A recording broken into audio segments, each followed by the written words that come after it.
Setiap malam Laut Rembang berbisik memanggil satu nama, dan siapapun yang menjawab tak akan pernah kembali.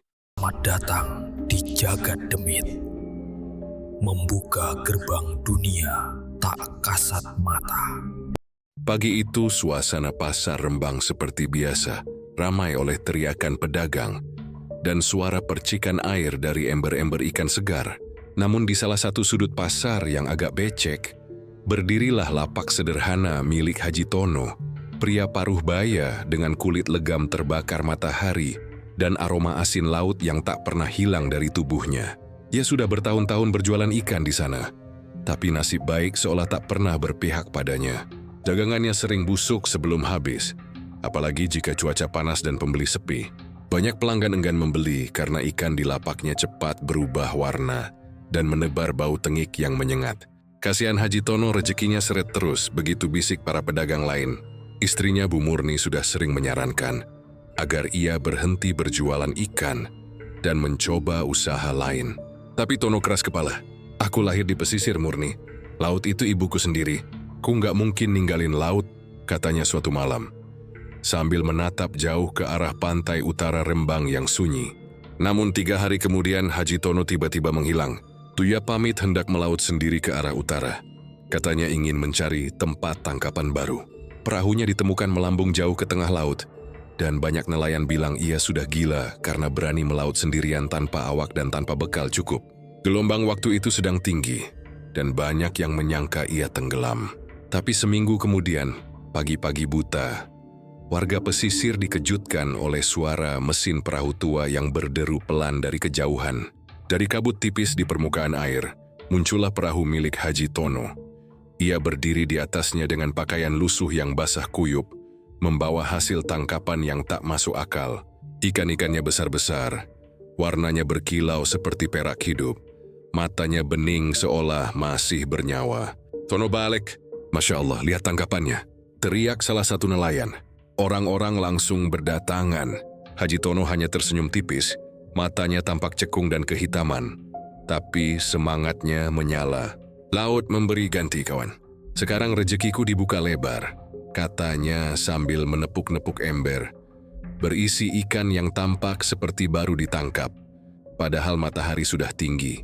Sejak hari itu, lapak Haji Tono di pasar Rembang berubah drastis. Lapaknya paling ramai didatangi pembeli. Ikan-ikannya tidak pernah berbau amis, dagingnya putih bersih, dan bahkan setelah 3 hari disimpan, masih tampak segar seperti baru diangkat dari laut. Banyak pedagang iri, karena ikan mereka cepat busuk sementara milik Tono tetap awet tanpa es. Seorang pedagang pernah mencoba meniru cara Tono menyimpan ikan, tapi hasilnya nihil. Bahkan ikan yang diletakkan dekat lapak Haji Tono justru menghitam keesokan harinya, seolah tak tahan dengan aura yang keluar dari sana. "Kau pakai pengawet apa, Ji?" tanya seorang pembeli. "Cuma air laut biasa," jawab Tono ringan sambil tersenyum. Tapi senyumnya aneh, seolah bibirnya sulit digerakkan dan matanya tak ikut tersenyum. Malam hari, rumah Haji Tono yang berada tidak jauh dari pantai mulai jadi bahan bisik-bisik warga. Ada bau busuk seperti bangkai ikan yang tercium dari arah dapur. Tapi saat siang datang, bau itu hilang sama sekali. Bu Murni bilang mungkin karena saluran pembuangan yang mampet. Tapi anehnya, setiap bau itu muncul, suara seperti seseorang sedang menyeret benda berat terdengar samar dari arah belakang rumah. Beberapa anak kecil yang lewat di gang belakang rumah Tono bercerita melihat air laut menggenang di halaman belakang rumahnya. Padahal jarak ke pantai cukup jauh. Air itu berwarna kehijauan dan berkilat di bawah sinar bulan. Kadang tampak riak kecil, seolah ada sesuatu yang bergerak di dalamnya. "Ah, anak kecil suka ngarang," begitu tanggapan warga. Tapi malam demi malam kejadian aneh makin sering terdengar. Ada yang bersumpah melihat Haji Tono membawa ember besar keluar rumah lewat pintu belakang sekitar tengah malam. Di pagi harinya, bekas lumpur laut tampak menempel di lantai hingga ke dapur. "Mungkin dia rajin bersih-bersih ikan malam-malam," ujar istrinya enteng ketika ditanya tetangga. Tapi tidak ada yang percaya sepenuhnya. Lalu datang kejadian yang membuat orang semakin curiga. Suatu pagi, seekor kucing kampung milik tetangga ditemukan mati di halaman rumah Tono. tubuhnya kaku dengan sisik ikan menempel di wajahnya. Warga menganggap itu kebetulan, sampai 2 hari kemudian giliran anjing peliharaan nelayan yang ditemukan mati di dekat tempat cuci ikan milik Tono. Lidahnya menjulur panjang, matanya terbuka lebar. Di tubuhnya ada bau amis yang menusuk seperti darah laut basi. Ini nggak wajar, kata Pak Slamet, tetangga yang tinggal persis di seberang rumah Tono. Suatu malam ia nekat mengintip lewat celah pagar bambu rumah Tono. Ia melihat cahaya redup dari dapur dan mendengar suara gemericik air seperti ombak kecil. Lalu tampak bayangan Haji Tono sedang menunduk di depan ember besar berisi air laut. Tangannya bergerak seperti sedang memberi makan sesuatu. Dari ember itu muncul percikan air, dan sesaat kemudian sesuatu melesat dari dalamnya. Bayangan hitam dengan mata menyala kehijauan, seperti sisik yang berkilau. Pak Slamet langsung mundur ketakutan. Esoknya ia demam tinggi, dan tak berani bicara apapun selama beberapa hari. Sementara itu lapak Haji Tono makin laris. Orang-orang dari luar kota datang untuk membeli ikannya, karena terkenal tahan lama. Bahkan restoran-restoran besar di Rembang mulai memesan dalam jumlah besar. Rejeki nggak bakal salah alamat, kata Tono sambil tertawa kecil. Tapi tawa itu terdengar serak, seperti keluar dari tenggorokan yang penuh air. Ia mulai memperkerjakan beberapa kuli pasar untuk membantunya mengangkut ikan. Tapi banyak dari mereka mengeluh pusing dan mual saat bekerja di dekat ember-embernya. Baunya aneh, Ci. Bukan bau ikan biasa, kata salah seorang kuli. Kau terlalu lemah, jawabnya datar. Namun diam-diam para kuli itu mulai ketakutan.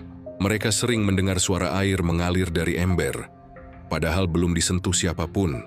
Dan kadang muncul suara seperti anak kecil tertawa di antara timbunan ikan segar. Beberapa kali mereka menemukan ikan yang tampak masih hidup, meski insangnya sudah dibersihkan.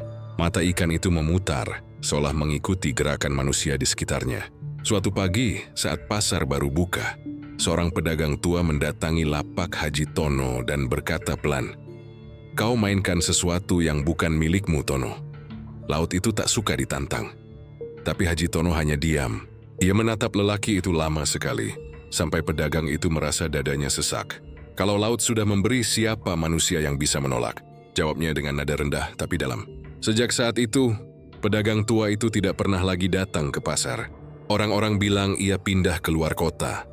Tapi ada juga yang mengatakan tubuhnya ditemukan di pantai, dalam keadaan bengkak dan penuh sisik. Malam demi malam bau busuk di sekitar rumah Haji Tono makin tajam. Istrinya mulai pucat dan jarang terlihat keluar. Kadang terdengar tangis perempuan dari dalam rumah. Diikuti suara sesuatu seperti air bergemuruh dari bawah tanah. Warga yang lewat malam-malam bersumpah mendengar seseorang berbisik dari arah got. Masih ada yang kurang. Satu lagi, suara itu terdengar seperti berasal dari dalam air, berat dan bergema. Di pasar ikan-ikan Haji Tono tetap segar, tetap mengundang pembeli. Tapi kini, setiap kali seseorang memegang satu ekor, akan terasa dingin yang menusuk jari, seperti menyentuh tubuh manusia yang baru saja mati. Tak ada yang berani bicara, namun semua tahu kesuksesan Haji Tono datang dengan harga yang tak sebanding. Karena di setiap ember ikannya, di setiap bau asin yang ia bawa dari laut, ada bisikan halus yang terdengar hanya oleh mereka yang cukup dekat. Suara perempuan yang berkata, "Janji belum lunas, Tono. Malam ini ombak menunggu." Setiap pagi saat matahari baru muncul di ufuk timur dan embun masih menempel di atap pasar Rembang, lapak Haji Tono sudah ramai didatangi pembeli. Tak seperti pedagang lain yang masih sibuk menata ikan dan membersihkan meja, Tono selalu siap sejak subuh. Ember-ember besar berisi ikan segar berjajar rapi. Airnya jernih dengan gelembung kecil yang terus muncul seolah di dalamnya ada kehidupan. Suara cipratan air dan aroma asin laut memenuhi udara di sekitarnya. Tapi anehnya, tak ada bau amis yang biasanya menempel di pasar ikan.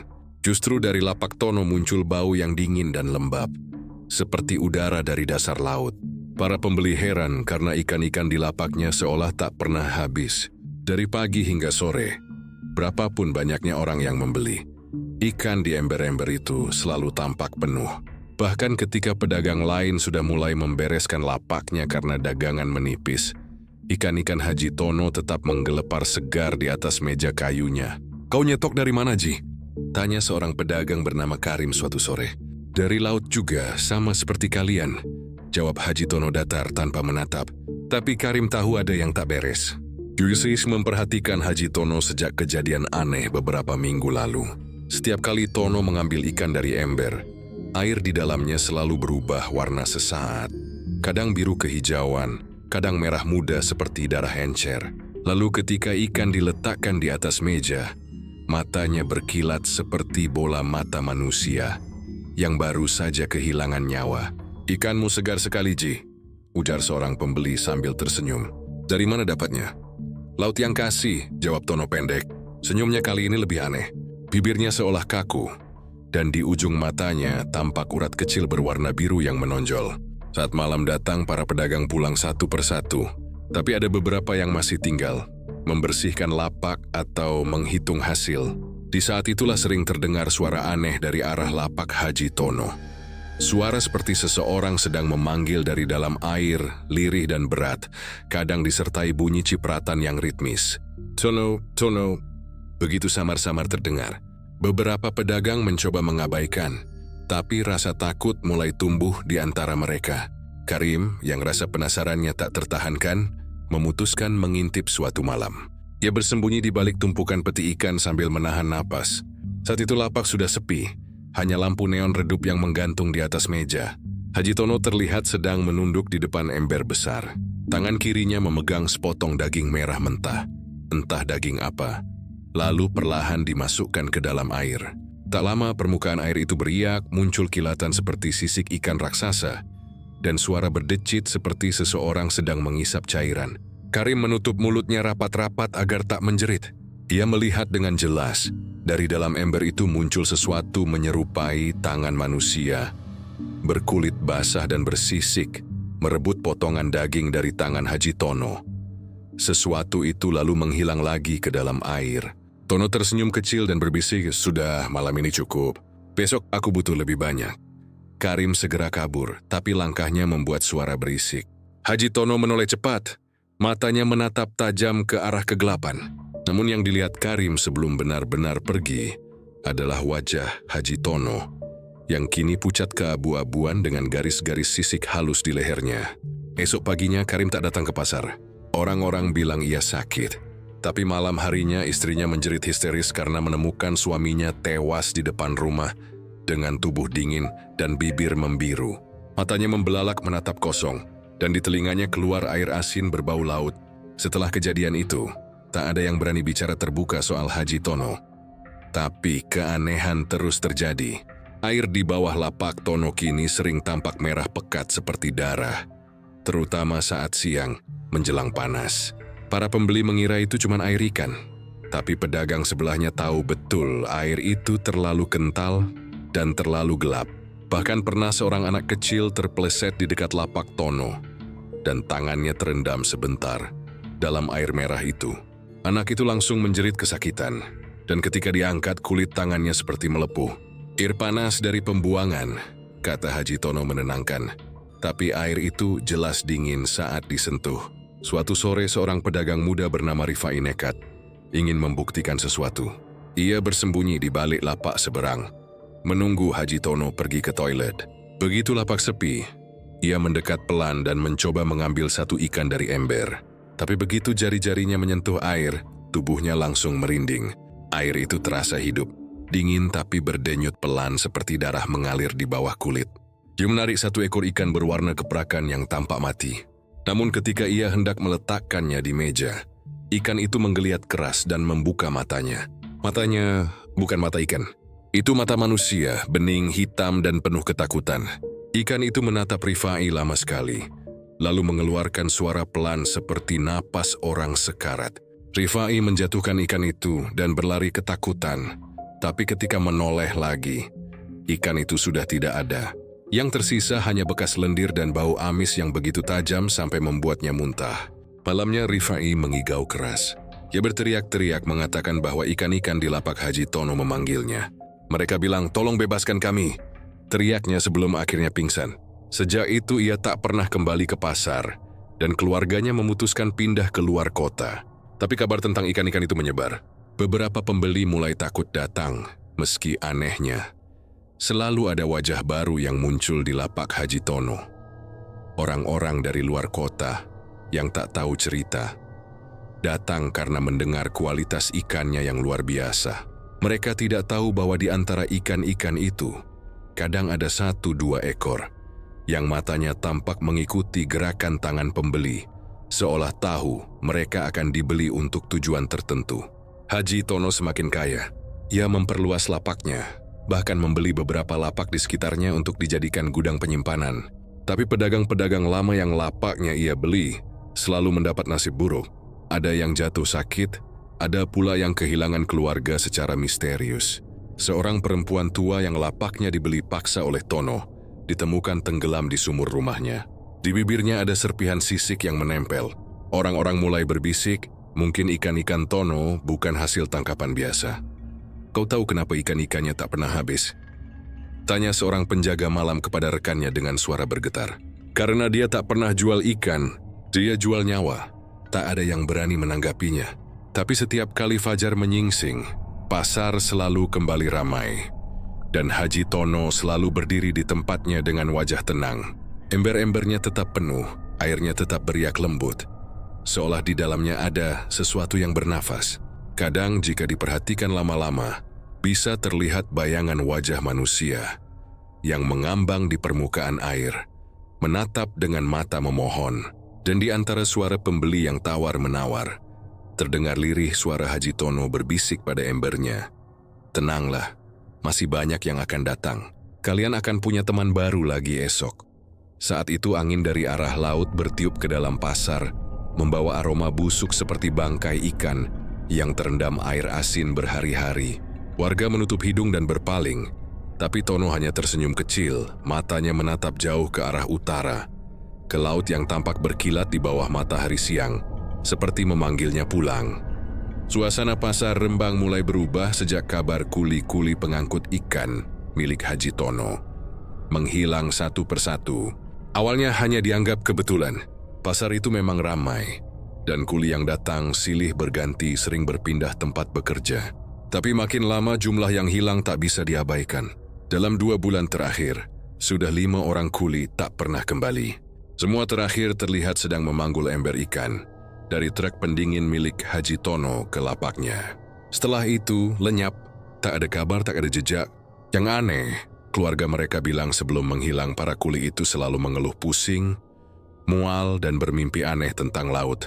Jadi kamu pasti sedalam mimpi. Besi berdiri di tepi pantai tengah malam, memanggul ember besar berisi ikan. Tapi saat menengok ke dalam ember itu, yang mereka lihat adalah wajah mereka sendiri, pucat, menggigil, dan tenggelam di air asin. Cuma mimpi buruk, kata orang-orang mencoba menenangkan. Tapi setelah satu kuli ditemukan sekarat di pantai, semuanya berubah.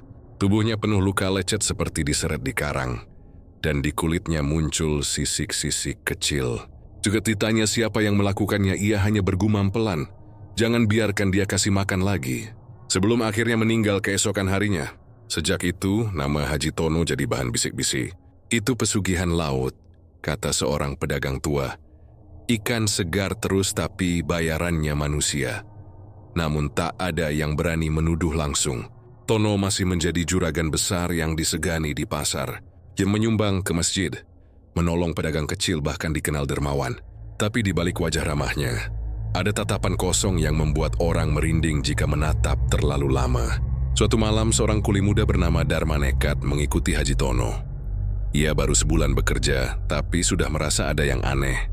Setiap malam, Tono selalu memintanya mengantar ember besar ke gudang pendingin di belakang rumahnya, sekitar 1 kilometer dari pasar. Jangan dibuka, cukup letakkan di dalam, begitu pesannya. Tapi rasa ingin tahu Darma mengalahkan rasa takutnya. Malam itu ia mengikuti dari kejauhan, berjalan mengendap di balik pepohonan pinggir jalan. Bulan purnama menggantung tinggi, membuat bayangan laut tampak berkilat di kejauhan. Saat Tono membuka pintu gudang, Darma melihat sesuatu yang membuat darahnya membeku. Di dalam gudang, ada genangan air laut setinggi betis. Ikan-ikan besar bertebaran, tapi semuanya tampak aneh. Matanya merah dan badannya bergerak tanpa suara. Di tengah genangan itu berdiri seorang wanita berambut panjang.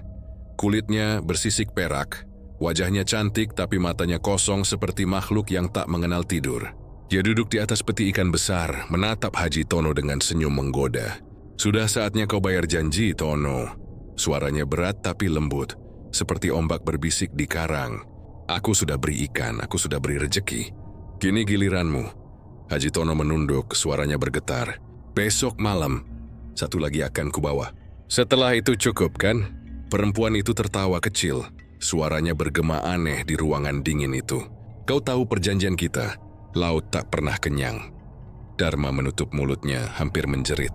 Tapi langkahnya menginjak kayu patah. Kerak! Suara itu membuat keduanya menoleh bersamaan. Mata perempuan laut itu berkilat hijau kehijauan. Dan dari mulutnya keluar suara mendesis. Haji Tono berlari ke arah pintu. Tapi Dharma sudah kabur duluan. Ia berlari tanpa menoleh, napasnya tersengal. Di belakangnya terdengar suara percikan air keras dan jeritan panjang. Setengah manusia, setengah ikan. Sejak malam itu, Dharma menghilang dari Rembang. Tak ada yang tahu kemana ia pergi. Tapi 2 minggu kemudian, seorang nelayan menemukan perahu kecil terdampar di pantai. Dengan papan bertuliskan nama Dharma di lambungnya. Di dalamnya ada bekas darah. Dan di sudutnya tergeletak satu ekor ikan besar, berwarna keabu-abuan dengan mata yang mirip mata manusia. Harusnya makin takut. Apalagi setelah seorang penjaga pasar bersumpah melihat Haji Tono datang ke pasar tengah malam.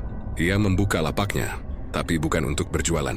Ia menaruh ember-ember besar di bawah meja dan menuangkan sesuatu dari jerigen ke dalamnya. Dari kejauhan terlihat cairan itu berwarna merah gelap. "Dia bicara sendiri," kata penjaga pasar itu gemetar. "Kayak lagi ngobrol sama orang di dalam ember." Tapi suaranya 2. Satu suara Tono, satu lagi suara perempuan.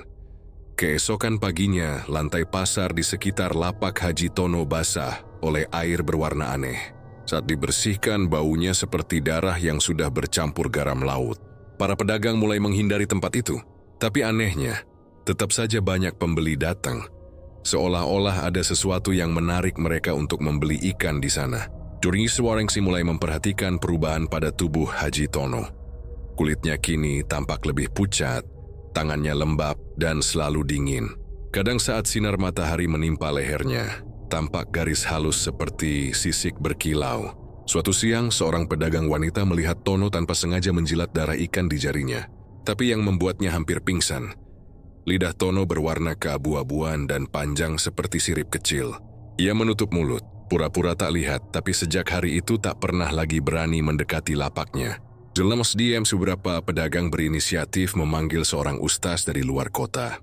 Malam itu mereka datang diam-diam ke rumah Haji Tono untuk menegur dan menasihati. Tapi begitu sampai di depan pagar, mereka mencium bau busuk luar biasa. Dari arah belakang rumah terdengar suara air gemerici. Dan percikan keras seperti ombak menghantam batu. "Astagfirullah, dari mana air segini?" bisik sang ustadz. Padahal rumah itu jauh dari pantai. Mereka berjalan pelan ke belakang, tapi tiba-tiba suara perempuan terdengar dari dalam rumah. Suara itu lembut tapi menggema. "Kau datang tanpa izin lautku." Ketika pintu gudang terbuka dengan sendirinya, cahaya biru kehijauan memancar dari dalam. Haji Tono berdiri di tengah genangan air. Matanya kosong dan di belakangnya tampak sosok perempuan laut itu berdiri tinggi. Rambutnya menutupi wajah, kulitnya bersinar basah. "Dia yang memberiku hidup," kata Tono pelan. "Dan kalian mau mengambilnya dariku?" Air di lantai tiba-tiba bergolak, berubah merah seperti darah, lalu semua lampu padam. Ustaz dan warga berlari ketakutan. Saat mereka kembali dengan bantuan polisi keesokan harinya, gudang itu kosong. Air lautnya mengering, tak ada tanda kehidupan. Tapi di lantai gudang tertinggal jejak kaki manusia yang berujung pada bentuk sirip ikan.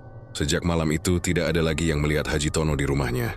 Tapi setiap pagi, lapaknya di pasar tetap terbuka, dan ikan-ikan segar tetap tersusun rapi seperti biasa. Beberapa pembeli bersumpah pernah melihat bayangan seseorang berdiri di balik meja, badan manusia. Tapi tangannya bersisik dan matanya memantulkan warna laut. Kadang terdengar suara perempuan berbisik pelan di antara deretan ember. Laut tak pernah kenyang, dan pada pagi-pagi tertentu, Ketika kabut laut menebal, terlihat sosok kuli-kuli yang hilang berjalan di antara pasar, memanggul ember. Wajah mereka pucat dan kaku. Kulitnya berkilat basah seolah baru keluar dari air.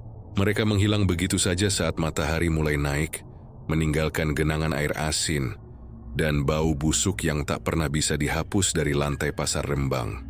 Gudang di belakang rumah Haji Tono awalnya tampak biasa saja.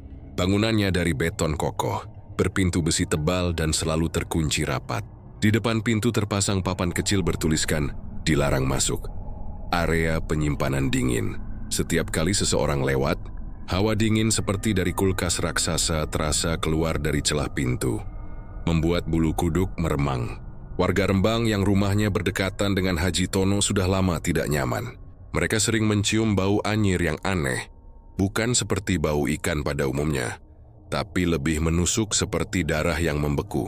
Namun yang membuat mereka semakin takut adalah suara-suara yang muncul tiap malam. Jeritan pelan, isak tangis, bahkan kadang seperti suara air menggelegak dari dalam gudang itu. Awalnya mereka mengira suara itu hanya efek dari mesin pendingin besar yang dinyalakan terus-menerus. Tapi lama-kelamaan suara itu terdengar seperti berasal dari sesuatu yang hidup, seperti makhluk yang sedang berjuang untuk keluar. Malam itu, sekitar pukul 2 dini hari, Parmin, seorang tetangga yang rumahnya tepat di belakang Haji Tono, terbangun karena suara itu lagi. Namun kali ini berbeda. Suaranya lebih jelas, seperti ada seseorang yang mengetuk-ngetuk dinding sambil mengerang kesakitan. Parmin menempelkan telinganya ke dinding rumah, dan tubuhnya langsung gemetar. Dewi mendengar bisikan samar, "Tolong, aku kedinginan." Parmin hampir menjerit, tapi ia menutup mulutnya cepat-cepat. Suara itu seperti berasal dari balik dinding beton rumah Haji Tono. Sejak malam itu, Parmin tak bisa tidur. Setiap malam, suara-suara itu datang, terkadang disertai suara gemericik air, seperti sesuatu sedang berenang dalam kolam besar di balik tembok. Haji Tono sendiri tetap beraktivitas seperti biasa di pasar. Ia selalu datang pagi-pagi dengan truk berisi ikan yang tampak baru diangkat dari laut. Meski tak ada kapal nelayan yang berangkat malam sebelumnya, pedagang lain makin takut tapi juga iri. Dagangan Haji Tono tak pernah busuk, tak pernah berkurang, dan selalu diburu pembeli. Suatu sore, 2 orang pemuda pasar, Kardi dan Samin, memutuskan untuk mencari tahu isi gudang itu. Mereka sengaja menunggu hingga tengah malam ketika Haji Tono pergi ke musyola seperti biasanya. Mereka memanjat pagar belakang dan mendekati gudang dengan hati-hati. Udara di sekitar sana terasa dingin menggigit, sampai-sampai napas mereka berubah menjadi uap putih. Begitu dekat, mereka mendengar suara lirih seperti orang menangis dari dalam. "Kau dengar itu?" bisik Samin. "Iya." "Seperti orang," jawab Kardi, nadanya bergetar. Tanpa berpikir panjang, mereka mencoba mengintip dari celah ventilasi kecil di dinding atas. Begitu mata Kardi menempel, napasnya tertahan. Di dalam, ia melihat tubuh manusia tergantung di antara bongkahan es raksasa. Tubuh-tubuh itu telanjang, pucat, dan membeku dengan wajah ngeri membiru. Di tengah ruangan, di antara kabut dingin ada sesuatu yang bergerak perlahan. Seekor ikan raksasa dengan sisik kehitaman, matanya merah menyala seperti bara. Ketika ikan itu berkedip, seluruh ruangan bergetar, dan uap dingin keluar dari mulutnya seperti kabut dari neraka. Kardi mundur, hampir terjatuh, tapi Samin menahannya. Mereka berdua ketakutan setengah mati. Namun sebelum mereka sempat kabur, suara pintu besi berderit di belakang mereka. Haji Tono berdiri di sana, wajahnya pucat dengan senyum dingin. "Ngapain kalian di sini malam-malam?"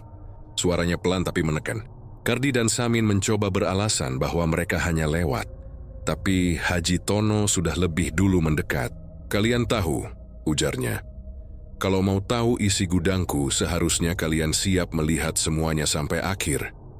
Tangannya yang besar mencengkeram leher Kardi, mendorongnya ke arah pintu besi. Saat pintu terbuka, hawa dingin yang lebih menusuk langsung menyergap. Samin melihat sekilas ke dalam dan berteriak histeris. Ia melihat puluhan tubuh tergantung di dinding. Sebagian sudah menjadi es utuh, sebagian masih basah dan meneteskan darah. Di bawah mereka, air bercampur darah mengalir ke kolam kecil di tengah gudang. Di kolam itu, ikan raksasa tadi menatap ke arah pintu, matanya bersinar merah. "Dia lapar," kata Haji Tono datar. Kardi menjerit dan berusaha melepaskan diri. tapi Haji Tono mendorongnya ke dalam gudang. Seketika jeritannya terhenti, berganti dengan suara cipratan keras. Samin lari terbirit-birit menabrak pagar hingga berdarah-darah tapi berhasil keluar. Ia tidak pernah kembali ke pasar lagi setelah malam itu. Beberapa hari kemudian, warga menemukan gudang itu terkunci rapat. Namun di sekitar pintunya ada genangan air berwarna merah pekat. Haji Tono tampak lebih segar, lebih bugar dan lebih kaya dari sebelumnya. Gudang dingin itu makin sering beroperasi. Namun setiap kali malam tiba, dari dalam terdengar suara ketukan pelan, diikuti bisikan-bisikan lirih. Orang-orang mulai menyadari bahwa gudang itu bukan sekadar tempat penyimpanan ikan, melainkan tempat persembahan. Sejak kejadian itu, kabar angin mulai beredar luas. Ada yang bilang Haji Tono memelihara ikan iblis dari Laut Utara, yang memberinya kekayaan dengan syarat memberi makan daging manusia yang dingin. Setiap tubuh yang tergantung di dalam gudang adalah persembahan untuk makhluk itu. Ada juga yang bersumpah pernah melihat Haji Tono tengah berdiri di depan gudang, berbicara dengan sosok perempuan bersisik yang muncul dari dalam kolam darah. Warga semakin takut, tapi tak ada yang berani melapor. Pasar Rembang tetap ramai, dan ikan-ikan Haji Tono tetap segar, seperti baru ditangkap dari laut malam itu juga. Namun bagi yang tinggal di sekitar rumahnya, malam kini tak lagi tenang. Mereka hidup dengan jeritan dari dalam es, bisikan di balik tembok, dan tatapan merah samar dari gudang yang tidak pernah benar-benar tertutup. Fenomena itu pertama kali terlihat oleh seorang nelayan tua bernama Mbah Juri.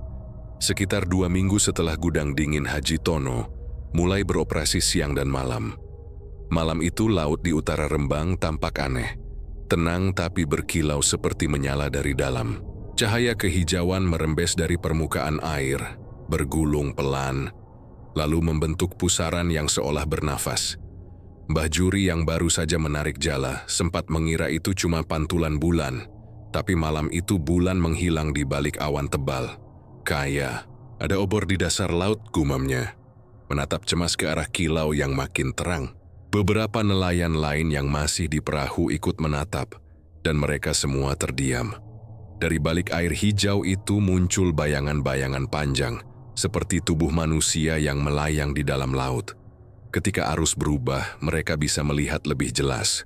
Sosok-sosok itu benar-benar mirip manusia, bertangan, berkaki, tapi tidak punya kepala. Tubuh-tubuh itu bergerak pelan, mengelilingi perahu mereka, seperti menunggu aba-aba. Beberapa nelayan langsung panik dan mendayung menjauh, tapi air di sekitar perahu mendadak panas, lalu dingin lagi. Dari bawah perahu terdengar suara gemuruh, pelan, seperti sesuatu yang besar sedang berputar di kedalaman. Saat mereka menengok ke bawah, sekilas terlihat mata merah raksasa terbuka di dasar laut, menatap ke atas. Sejak malam itu, Laut Utara Rembang berubah menjadi tempat terlarang. Nelayan enggan melaut malam-malam karena kabarnya cahaya kehijauan itu muncul tiap tengah malam, dan setiap kali muncul pasti ada yang hilang. Awalnya cuma nelayan dari luar daerah yang tak tahu cerita itu.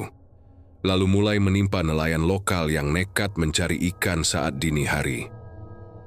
Anehnya, ikan-ikan hasil tangkapan Haji Tono tetap segar, dan makin banyak jenisnya, seolah laut itu hanya miliknya seorang. Ia tetap datang ke pasar dengan truk besar berisi ikan yang tampak baru diangkat dari laut. Padahal semua tahu, tak ada satupun kapal yang berani berlayar malam-malam. Orang-orang mulai berbisik bahwa ikan-ikan itu bukan hasil tangkapan biasa. Mereka percaya bahwa laut telah menjadi bagian dari pesugihan Haji Tono, dan cahaya kehijauan itu adalah tanda bahwa makhluk penjaga kekayaannya sedang memakan tumbal di dasar laut. Cerita semakin menyeramkan ketika suatu malam seorang nelayan muda bernama Asep kembali ke pelabuhan dengan wajah pucat. Ia bersumpah melihat Haji Tono berdiri di atas air, memakai jubah putih, dan di belakangnya ada sosok perempuan berambut panjang yang berkilau seperti sisik. "Aku lihat sendiri," katanya gemetar di warung kopi pelabuhan. Dia bukan di atas perahu tapi berdiri di atas air, dan di sekitar mereka lautnya menyala seperti lampu hijau dari neraka. Tak ada yang percaya sepenuhnya, tapi semua diam dan tak berani menertawakan Asep. Sebab malam itu juga perahu milik temannya, Karso, ditemukan terbalik. Tali jala yang digunakan Karso terlilit sesuatu dari dasar laut. Ketika warga menariknya ke darat, mereka mendapati sesuatu yang membuat semua menjerit. Jala itu penuh ikan, tapi juga terjerat potongan tubuh manusia dari dada ke bawah, tanpa kepala, tanpa darah, seperti baru diambil dari es. Sejak malam itu, aroma amis di pelabuhan berubah jadi lebih menyengat. Dan setiap dini hari, ombak yang menghantam batu karang meninggalkan busa berwarna merah muda. Di pasar, Haji Tono tampak makin makmur. Ikan-ikannya kini bukan cuma segar, tapi juga berkilau aneh jika kena cahaya lampu. Ada warna hijau lembut di sisik mereka, seperti menyimpan cahaya laut di dalam dagingnya. Banyak pembeli yang memuji kesegarannya, tapi sebagian mengaku bahwa setiap kali mereka memasak ikan dari Haji Tono, dapur mereka berbau amis selama berhari-hari. Dan kadang dari panci muncul suara gemericik seperti air laut. Seorang pedagang bumbu bernama Bu Wati, yang tinggal dekat pantai bersumpah, pernah melihat truk Haji Tono datang ke arah laut saat dini hari. Ia pikir ia bermimpi, tapi dari kejauhan ia melihat truk itu tidak berhenti di tepi pantai, melainkan perlahan masuk ke air dan tenggelam tanpa riak. Dan pagi-paginya, truk itu sudah di pasar lagi, ujarnya dengan suara lirih. Masih basah, tapi di kaca depannya ada jejak tangan kecil menempel. Cerita itu menyebar, membuat warga makin takut. Beberapa tokoh desa sempat berniat mengusir Haji Tono, tapi tak satu pun berani mendekati rumahnya. Mereka tahu, siapapun yang terlalu ingin tahu, nasibnya selalu sama, hilang tanpa jejak. Sampai suatu malam, anak seorang nelayan bernama Wawan, yang penasaran dengan cahaya laut itu, memutuskan untuk merekam fenomena tersebut menggunakan ponsel. Ia pergi bersama temannya ke tepi pantai sekitar jam 2 pagi. Saat tiba, laut terlihat tenang, tapi udara terasa lebih dingin dari biasanya. Mereka menunggu beberapa saat, dan tiba-tiba permukaan air mulai berpendar kehijauan. Wawan segera menyalakan kameranya, namun sebelum sempat merekam banyak, mereka mendengar suara seperti seseorang bernyanyi dari arah laut, lembut tapi menusuk telinga. Wawan, Wawan. Suara itu memanggil namanya, pelan tapi jelas. Temannya menjerit dan lari, tapi Wawan terpaku melihat bayangan seseorang muncul dari laut. Sosok perempuan berambut panjang, setengah tubuhnya bersisik perak, dan di tangannya membawa kepala manusia yang matanya masih terbuka. Wawan sempat berteriak, lalu menghilang ke dalam air yang menyala terang. Keesokan harinya, warga menemukan ponselnya di tepi pantai, masih merekam. Dalam video itu terlihat wajah Wawan sebelum terseret ke laut, dan di belakangnya sekilas tampak siluet Haji Tono berdiri di tepi air, tersenyum tenang. Sejak malam itu, tak ada lagi yang berani datang ke pantai.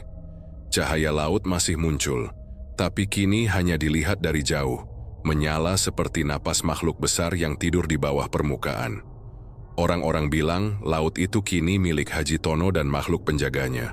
Beberapa orang bahkan bersumpah bahwa mereka kadang melihat wajah-wajah tanpa kepala di balik ombak, seperti tubuh-tubuh yang menunggu giliran untuk dijadikan persembahan berikutnya. Pasar ikan Rembang yang biasanya riuh dengan teriakan pedagang dan bau asin laut mendadak berubah jadi tempat yang menyeramkan setelah kejadian dengan Marjuki, pedagang ikan yang lapaknya bersebelahan dengan milik Haji Tono. Marjuki dikenal sebagai orang biasa saja, pekerja keras, dan suka bercanda. Tapi beberapa hari terakhir, ia sering terlihat melamun. Tatapannya kosong mengarah ke lapak Haji Tono. Ia jarang bicara, bahkan sering tertawa sendiri sambil menatap ikan-ikan di embernya yang mulai membusuk. Warga pasar awalnya mengira ia stres karena dagangannya kalah laris. Tapi sesuatu yang lebih mengerikan ternyata sedang terjadi. Malam itu sekitar pukul 2 dini hari, Marjuki pulang lebih malam dari biasanya. Ia tinggal di rumah petak kecil tak jauh dari pasar. Dalam perjalanan pulang, ia melewati belakang gudang ikan Haji Tono yang besar dan berdinding seng tinggi.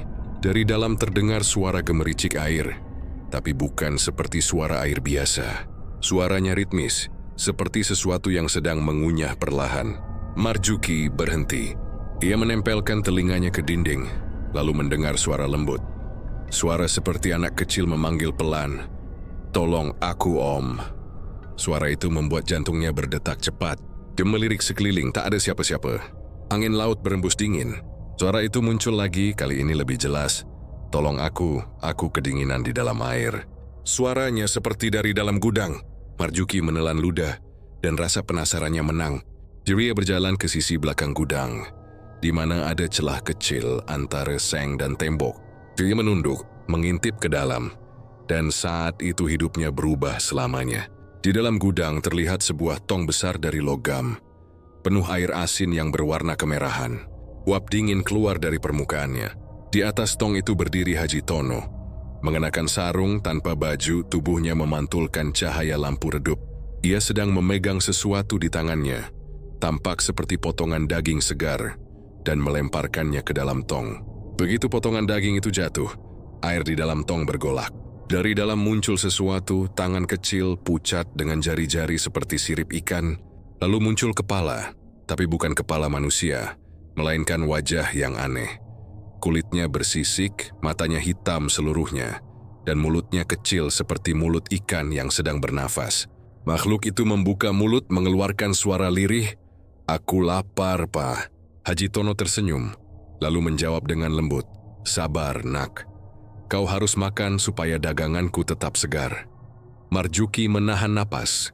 Ia melihat tangan Haji Tono yang besar mengelus kepala makhluk itu, lalu menyuapinya daging merah segar, yang ternyata bukan daging ikan, tapi potongan tangan manusia, lengkap dengan kuku dan jari.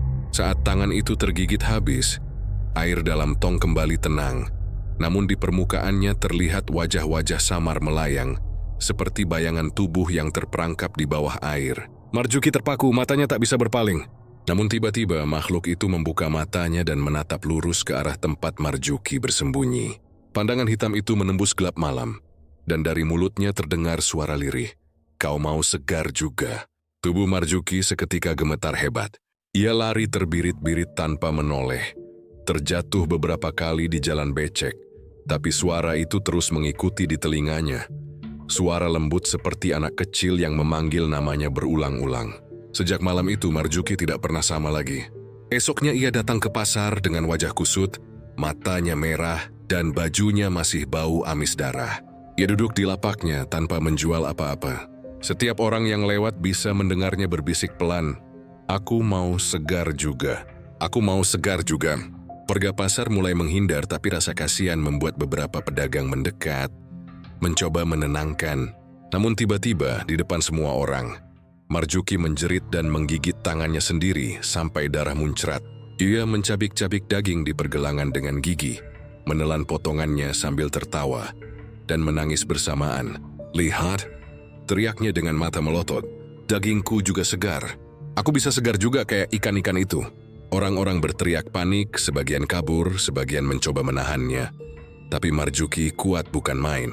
Ia meronta-ronta sambil terus berteriak, "Dia panggil aku.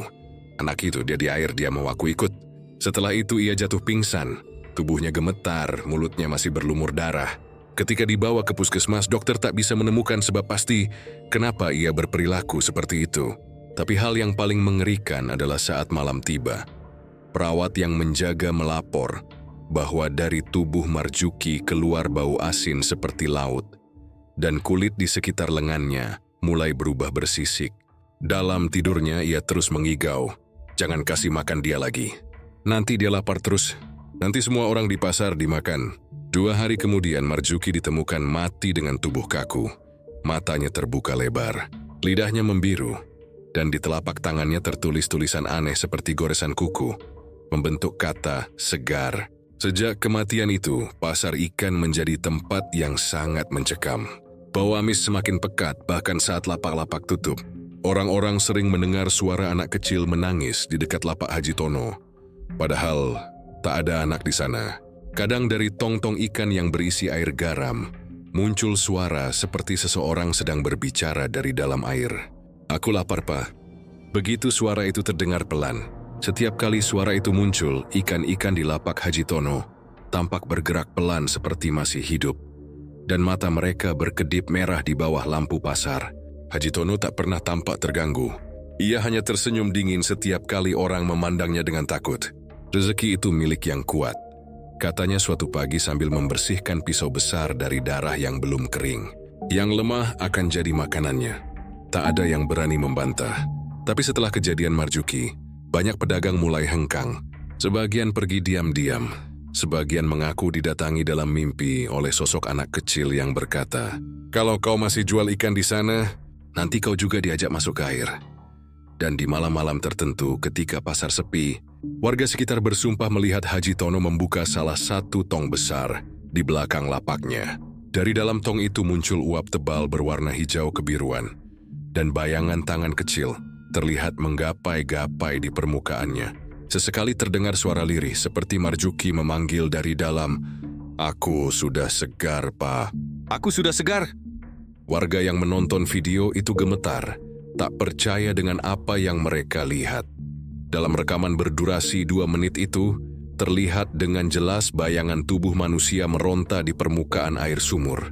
Lalu perlahan kulitnya terkelupas, dagingnya melepuh, dan dari luka-luka itu muncul ikan-ikan segar yang melompat ke ember di sekitarnya. Suara lirih seperti tangisan juga terdengar di latar video. Begitu memilukan, sampai membuat beberapa warga menjerit ketakutan. Video itu menyebar cepat lewat ponsel ke seluruh desa. Dalam hitungan jam, rumah Haji Tono dikerumuni puluhan orang. Tapi pagar besi di depan rumah itu terkunci rapat, lampu padam, dan hanya terdengar suara air menetes dari arah sumur belakang. Beberapa warga yang mencoba mendekat merasa hawa dingin yang menyesakkan dada, seolah udara di sekitar rumah itu lebih berat dari biasanya. Malam itu juga, jasad anak buah Haji Tono ditemukan. Tubuhnya terdampar di pasir pantai dekat muara, dengan perut menganga seperti dicabik binatang laut. Di dalam luka itu, berserakan sisik-sisik ikan yang masih basah, berkilau terkena cahaya bulan. Tapi yang paling mengerikan adalah matanya, terbuka lebar, memandang ke arah laut, seolah masih menyaksikan sesuatu yang tak bisa diceritakan. Polisi datang pagi harinya, tapi mereka seperti tak bisa berbuat banyak. Haji Tono menolak semua tuduhan. Ia bilang video itu hasil editan, bahwa anak buahnya iri dan ingin menjatuhkan reputasinya. Namun sebagian warga mulai ingat hal-hal ganjil yang dulu mereka abaikan. Seperti saat malam-malam tertentu, terdengar suara teriakan dari arah rumah Haji Tono, diikuti percikan air seperti seseorang yang sedang diceburkan ke sumur. Atau ketika truk pengangkut ikan datang subuh-subuh tanpa suara mesin, padahal muatannya selalu penuh. Beberapa pemuda yang penasaran mencoba menyelidiki lebih jauh. Mereka memanjat tembok belakang rumah juragan itu pada malam Jumat. Tapi hanya 2 yang kembali. Yang satu, Arif, pulang dengan tubuh gemetar tak bisa bicara sama sekali. Mulutnya hanya komat kamit seperti sedang menelan air. Sedangkan yang satu lagi, Dani, ditemukan sehari kemudian di sawah, mulutnya penuh pasir, matanya membiru seperti orang yang tenggelam. Kabar kematian anak buah Haji Tono menyebar luas. Tapi anehnya, meski begitu, usaha ikan Haji Tono justru makin laris. Warung-warung yang membeli ikannya tetap buka seperti biasa. Bahkan beberapa di antaranya mengaku, rasa ikannya jadi lebih gurih dari sebelumnya, seperti ada sensasi manis aneh yang bikin nagih. Namun ada satu hal yang membuat warga makin curiga. Setiap kali truk pengangkut ikan berhenti di depan rumah Haji Tono, dari bawah bak mobil itu mengalir air berwarna merah gelap. Bau amisnya bukan seperti darah ikan, melainkan lebih menusuk, seperti daging manusia yang lama direndam air laut. Orang-orang mulai takut, tapi tak ada yang berani bertindak. Semua tahu apa yang terjadi pada orang yang membocorkan rahasia Haji Tono, mati dengan cara mengenaskan. Suatu malam, seorang warga tua bernama Pak Dul, mantan nelayan yang dulu bekerja untuk Haji Tono, datang ke rumah kepala desa dengan napas tersengal. Ia membawa sepotong jaring yang basah kuyup, masih meneteskan air asin. "Ini jaring milik anak buahnya yang mati," katanya pelan. "Waktu aku temukan, tersangkut di batu karang dekat sumur laut. dan di dalamnya ada rambut manusia. Kepala desa yang mendengar itu langsung pucat. Ia tahu sumur laut yang dimaksud Pak Dul bukan sumur biasa. Menurut legenda lama, tempat itu adalah pintu ke alam penunggu laut selatan. Tempat manusia bisa menukar nyawa dengan rezeki berlimpah, asal sanggup memberi tumbal setiap bulan. Dan sejak malam itu, warga mulai sadar. Rahasia yang dibocorkan anak buah Haji Tono bukan sekadar gosip. Itu adalah peringatan, tapi peringatan yang datang terlambat. Karena 2 malam kemudian, suara tangisan dari arah sumur belakang kembali terdengar. Dan pagi harinya, satu warga lagi ditemukan tewas di tepi pantai. Perutnya robek, penuh sisik, dan di tangannya tergenggam secuil uang logam bertuliskan tahun yang sama saat Haji Tono mulai sukses besar. Pagi itu pasar Rembang seperti biasa dipenuhi hiruk-pikuk, bau ikan asin, udang dan teri bercampur dengan aroma sayur mayur yang baru datang dari ladang. Matahari baru naik setinggi pohon kelapa, dan Haji Tono sudah duduk di bangku kayunya, seperti biasanya. Di lapak paling ujung dekat selokan kecil, dagangannya melimpah, ikan-ikannya segar, matanya masih bening seolah baru saja diangkat dari laut. Tak ada yang aneh, sampai salah satu pembeli, seorang ibu muda, menjerit keras. Seekor ikan kembung di meja Haji Tono yang sudah disayat bagian perutnya tiba-tiba bergerak. Mula-mula hanya ekornya yang bergetar pelan, lalu kepalanya terangkat, dan matanya yang buram berubah menjadi bening berkilau, menatap ibu itu tajam seperti mata manusia. Ibu itu menjatuhkan kantong belanjanya. Teriakannya memecah suasana pasar. Orang-orang mendekat, sebagian menertawakan karena mengira dia berhalusinasi. Tapi tawa mereka lenyap seketika saat ikan-ikan lain di meja itu juga mulai menggeliat, menepuk-nepukkan sirip, dan melompat ke segala arah. Suara berdebam dari ikan-ikan besar yang menabrak meja bergema seperti bunyi benda keras jatuh. Dalam hitungan detik, seluruh lapak Haji Tono berubah menjadi pemandangan mengerikan. Puluhan ikan hidup kembali, melompat liar ke arah orang-orang yang sedang berdesakan di sekitar situ. Seorang anak kecil berteriak ketika seekor ikan kakap besar menempel di wajah ayahnya.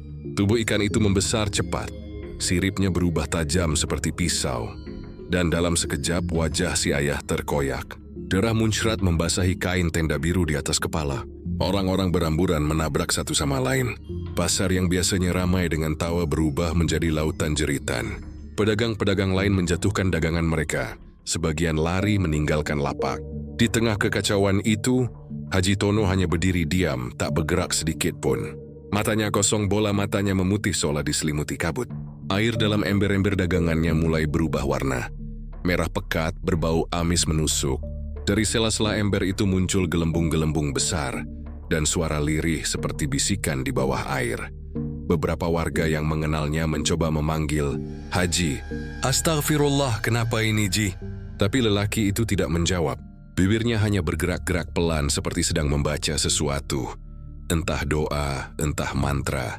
Tiba-tiba air merah di embernya meluap, menetes ke tanah. Dan di setiap tempat yang terpercik air itu, tanah basah seperti berdenyut, seolah hidup. Ikan-ikan yang melompat dari meja mulai menempel ke tubuh para pembeli, menyatu dengan kulit mereka. Ada yang menjerit karena merasakan sisik tumbuh di lengan, ada yang pingsan melihat wajahnya di cermin lapak tetangga berubah. Pipi bersisik, mata membulat seperti ikan, dan gigi runsing seperti duri.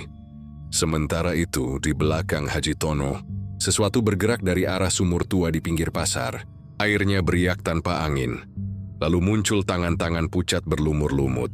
Disusul sosok perempuan berambut panjang. Rambutnya seperti ganggang laut, basah dan meneteskan darah. Kulitnya biru kehijauan, dan matanya memancarkan cahaya kehijauan samar. Ia berjalan perlahan di antara kerumunan yang sudah mulai kacau, menyeret sesuatu di belakangnya.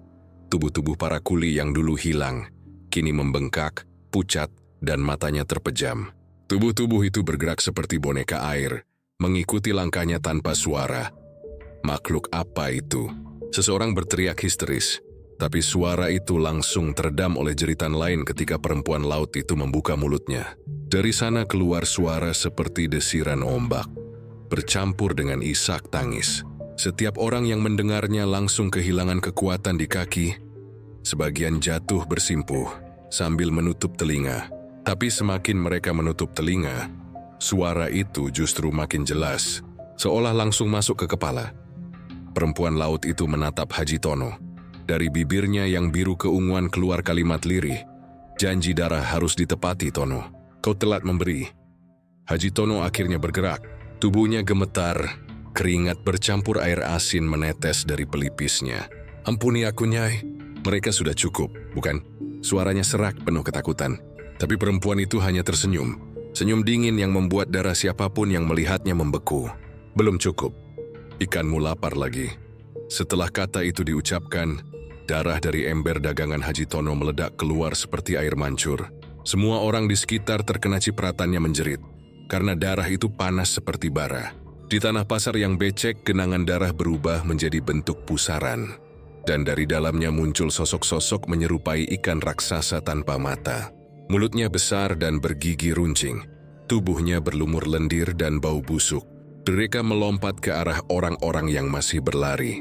Menggigit, menelan, menyeret ke dalam pusaran darah itu satu persatu. Beberapa warga yang berhasil melarikan diri ke jalan utama masih sempat menoleh ke belakang. Hanya untuk melihat seluruh lapah ikan Haji Tono telah berubah menjadi seperti laut merah yang bergolak. Perempuan laut itu kini berdiri di atas tumpukan ikan hidup. Rambutnya menjuntai menutupi wajah, dan di tangannya tergenggam kepala Haji Tono. Tubuhnya masih berdiri, tapi kepalanya sudah tak lagi menempel di leher. Anehnya, tubuh itu tetap tegak seolah belum sadar telah mati. Darah dari lehernya mengalir ke ember, membuat air di dalamnya semakin kental dan pekat. Tak ada yang berani mendekat. Polisi yang datang sore harinya hanya menemukan pasar kosong, penuh ikan-ikan mati berserakan, dan darah yang sudah mulai mengering. Di tengah lapak Haji Tono, mereka menemukan sesuatu yang membuat mereka semua bungkam. Sebuah kepala manusia tanpa badan. Matanya terbuka, dan di bola matanya ada pantulan seperti permukaan laut. Beberapa hari kemudian, pasar Rembang ditutup untuk sementara. Tapi setiap malam, warga sekitar mendengar suara seperti riak air di tengah lapak-lapak kosong itu.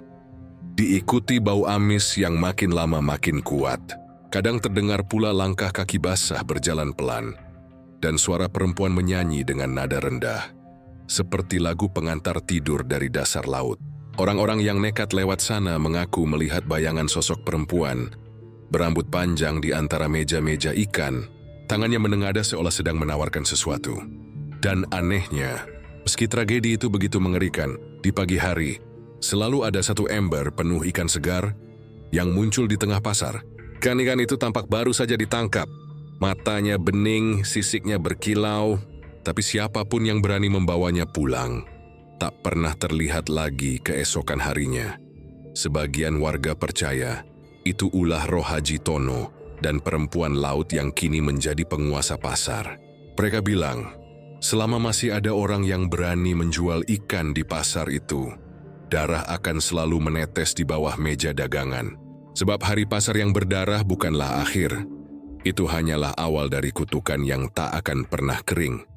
Malam itu, angin dari Laut Jawa bertiup lebih dingin dari biasanya. Ombak menampar pantai Rembang dengan suara menggelegar seperti amarah yang menuntut balasan. Langit hitam tanpa bintang, hanya sesekali disambar kilat yang menyinari garis pantai, penuh buih putih. Di kejauhan seseorang berjalan tertatih dari arah pasar yang sudah hancur. Tubuhnya besar dan aneh, membengkak di bagian bahu dan punggung. Kulitnya memantulkan cahaya seperti sisik basah. Dialah Haji Tono. Namun kini wajahnya hampir tak lagi bisa dikenali. Kulitnya mengelupas, urat-uratnya menonjol di bawah permukaan kulit yang licin. Matanya menatap kosong ke arah laut. Dan dari mulutnya keluar suara gemericik seperti ikan megap-megap kehabisan air. Ia berjalan tanpa alas kaki, meninggalkan jejak air asin di tanah. Setiap langkahnya disertai bunyi basah, dan aroma amis pekat menempel di udara. Warga yang masih terjaga di tepi pantai malam itu hanya bisa menatap dari jauh, tak berani mendekat. Mereka tahu juragan ikan itu bukan lagi manusia sepenuhnya. Setelah peristiwa pasar berdarah, Haji Tono menghilang selama 2 hari. Rumahnya dikepung warga, Tapi di dalam hanya ditemukan genangan air asin dan bungkusan daging yang belum bisa dikenali asalnya. Kini ketika ia muncul kembali, semua orang tahu kutukan laut sudah menagih tubuhnya. Saat ia mencapai tepi air, Haji Tono berhenti. Yuris menatap ke laut gelap itu lama, seolah mendengar sesuatu dari bawah permukaan. Tiba-tiba suara perempuan terdengar jelas di antara deru ombak, lirih tapi menggema. "Kau ingin segar selamanya." "Bukan, Tono." Tubuhnya bergetar hebat, matanya mendelik, dan ia berusaha menutup telinga. Tapi tangan-tangannya telah berubah bentuk. Jari-jarinya memanjang seperti sirip, ujung kukunya mengeras dan bersisik. Ia menjerit, tapi suaranya bukan lagi seperti manusia. Suara itu serak, menggulung seperti hembusan air di dalam tenggorokan. "Tidak, jangan tarik aku.